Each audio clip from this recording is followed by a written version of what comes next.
let's talk about a specific type of defensive action with a sword. Hey folks, Matt Easton here, Schola Gladiatoria. So here's something unusual you don't see me holding very often, a modern fencing weapon. I say modern, this is probably vintage, probably 1960s or 70s fencing sabre. And for the purposes of this video, it's fine. I just need something long to wiggle around, and this will do. I've also got some other things to hand to talk about different types of swords. And when we're talking about specifically the design of swords, but also the way that they are used, the way that they encounter other swords. So, as regular viewers of this channel will realise, there are a huge number of different contexts for how different swords are used. So when we're talking about a sabre of any kind, obviously this is a practice weapon, but a real military sabre, whether we're talking about a Chinese jian, whether we're talking about a Japanese katana, or whether we're talking about a Viking sword, or a rapier, or a side sword, or a small sword, or a langmesser, these are all very different swords used in different contexts. And yes, they share a lot of similarities. Okay, most swords can cut and thrust. Some can only thrust, and some can only cut actually. But most swords can cut and thrust. But they are, sometimes you get a sword that's usually used with a shield, sometimes it's a sword that isn't usually used with a shield, sometimes it's used with another companion weapon like a buckler or a dagger, sometimes it's a type of sword that's used two-handed or one-handed, sometimes it's a type of sword that's used predominantly one-on-one in dueling, or it's a weapon that's used on the battlefield, or it's a weapon that might encounter armour, or it's not a weapon that's encountering armour, or it's a weapon that's used predominantly on a horseback or on foot. There are a huge variety. Now, defensive actions therefore come in a big number of varieties. So obviously someone using a Viking era sword and shield, their sword will encounter other weapons in very, very different ways most of the time to someone using a Chinese jian by itself in a duel against someone else with a Chinese jian. Equally, a cavalry sabre will encounter other weapons, be they bayonets or other sabres or lances, in a very, very different way to someone, to a knight, for example, using a longsword in armoured combat, predominantly in half-swording. So very, very different contexts and very, very different defensive actions. Now, let's just grab the jian for a second. So therefore, there are a huge number of ways that your blade can defend you. And indeed, this is just looking at where the sword is defending you. We have to remember that very often in swordsmanship, it's not the sword that defends you, it's something else, okay? And under that something else umbrella, we could fit shields as an obvious thing, but we can also include distance. You might not be using a sword to defend at all, you might just move out of the way. And distance can take many forms. It can be to do with placement, so you can be moving off the line tangentially, or it can just be moving backwards. It could be running away, but the sword isn't really defending you at that point. It's your feet, basically, and your brain.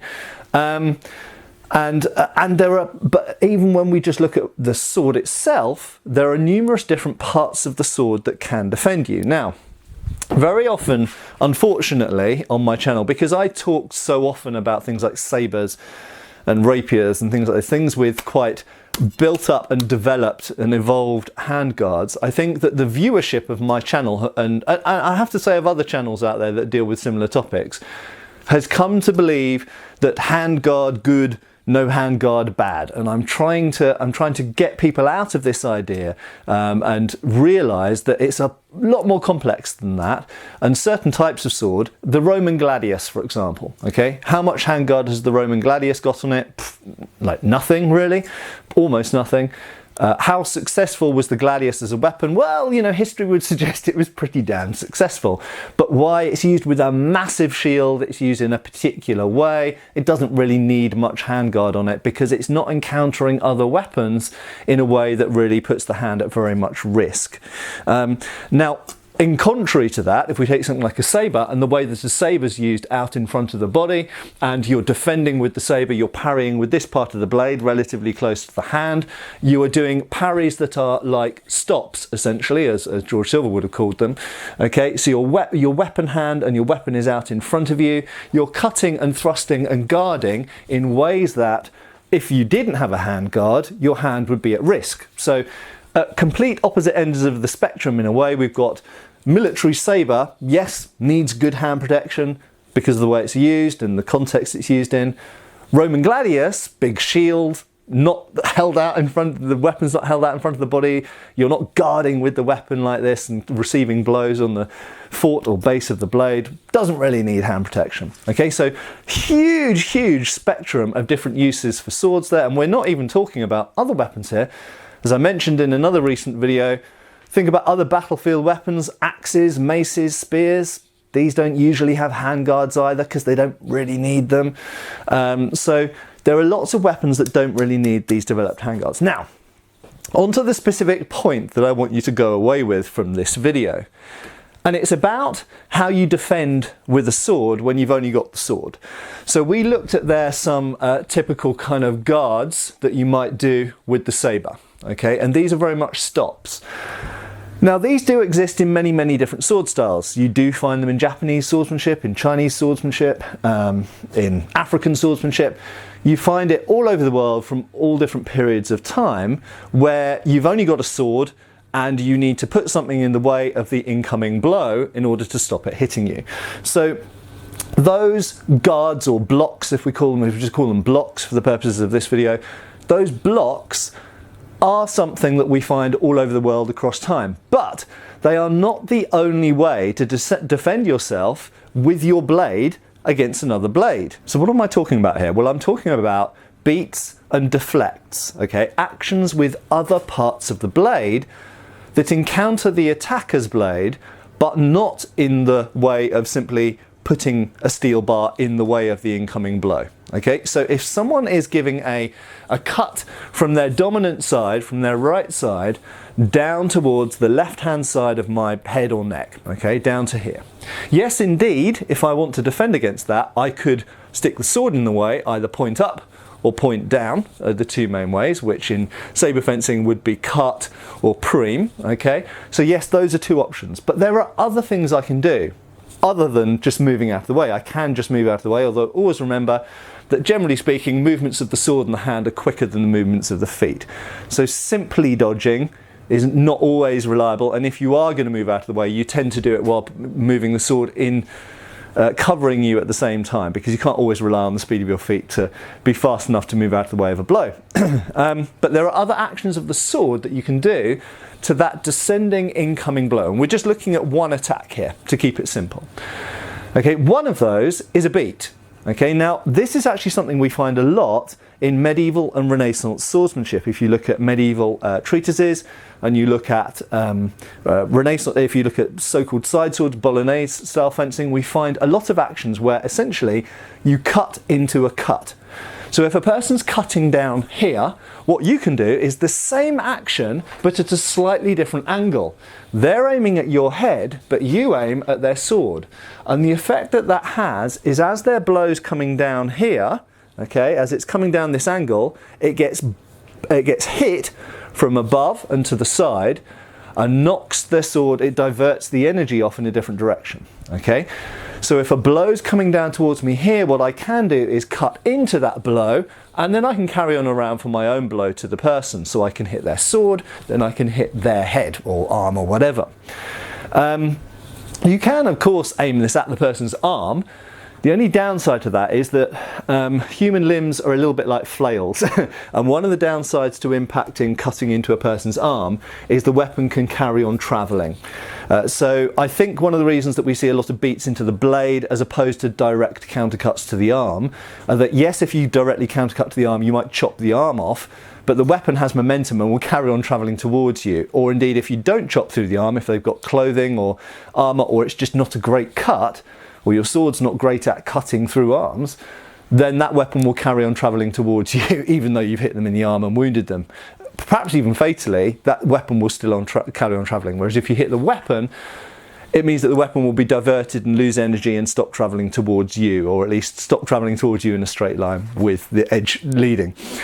So one option is to beat, okay? I'm going to keep this concise and simple. I'm not going to go into all the variations of beats and different angles, and maybe I could, if there's an appetite for it, I can look at that in a future video. So person cuts, I cut back, but my cut is aimed at their sword instead of them in order to knock their weapon offline. and to clear the centre line for me to attack back. I can additionally, I don't have to follow around, having beat into their blade, I don't have to come around with a cut, I can beat into their blade and then come straight back up that line with a thrust. So you can go beat, thrust, okay? It's a nice, quick, easy action. Now this is what's often called in martial arts a gross motor action, in that it's simple. A person is swinging and you swing back, okay? And it's purely where you aim the swing, the distance and the timing as well, that enables you to defend and then attack or riposte back into the opening in the correct tempo. It's fairly basic, it's fairly easy, and it's actually quite easy to teach. And in some ways it's easier to teach than a block or a parry, as many people would call it. So it's something to look at, and it's also something we find in certain swordsmanship styles. Now, I mentioned medieval and Renaissance treatises. What's interesting is this style of defending, cutting into a weapon, beating against a cut, is something we find a lot in older styles of swordsmanship, but it's also something we find in different cultures' styles of swordsmanship. We can find it in Chinese swordsmanship, you can find it in Japanese swordsmanship, you can find it in African swordsmanship, and Indian swordsmanship as well. So it's something that's pretty much universal and basic, because it's a gross motor action, it's fairly easy to teach, fairly easy to do. And it also, in a way, makes it easier for people, I think one of the reasons why it's easier is because there's less of a difference between defending and attacking. So in sabre, for example, one of the things I have to teach people to do is in their brain really separate the difference between a guard and an attack or a riposte. Okay, so a guard is a very different action to an attack or a riposte. Okay, so it has to be guard, riposte, guard, riposte. They're very separate things. Whereas if you're actually guarding or defending with beats, they're far more similar to actual cuts. So the attack and the defence becomes a more similar action. And we certainly find this in medieval swordsmanship. I mean, a typical example, I suppose, is something like the Zornhau. At least that's my understanding in Lichtenau swordsmanship. And we find other types of Meisterhau as well in Lichtenau, where the attack and the defence are far, if not the same action, they're far more similar actions.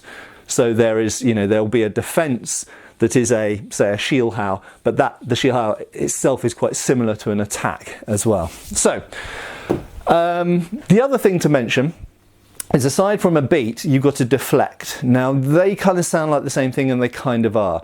But for the purposes of this video, what I want to point out is that when we were looking at the standard block, you're doing that with the base of the blade. When we're looking at a beat, we do that with the centre of percussion, okay? COP, as it's often shortened to on the internet. And the centre of percussion is the portion of the blade that you cut with. So if you're aiming to cut through a person or a tatami mat or a water bottle, you're aiming to cut with the centre of percussion, which is around the third quarter of a blade, usually, on most blades.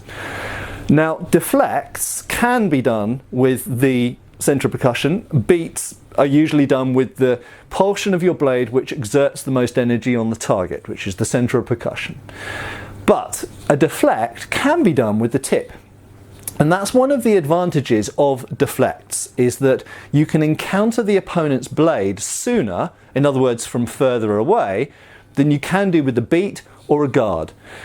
For you to guard against an opponent's attack, you have to let their attack develop almost fully and guard it close to your body, because it's going to encounter your sword around here. Okay, sometimes the middle of the blade in certain medieval systems, to keep it further away from the hand and make it safer. If you're doing a beat, you encountered their blade up here, okay, because you're beating as if you're cutting, but into their blade instead of their body.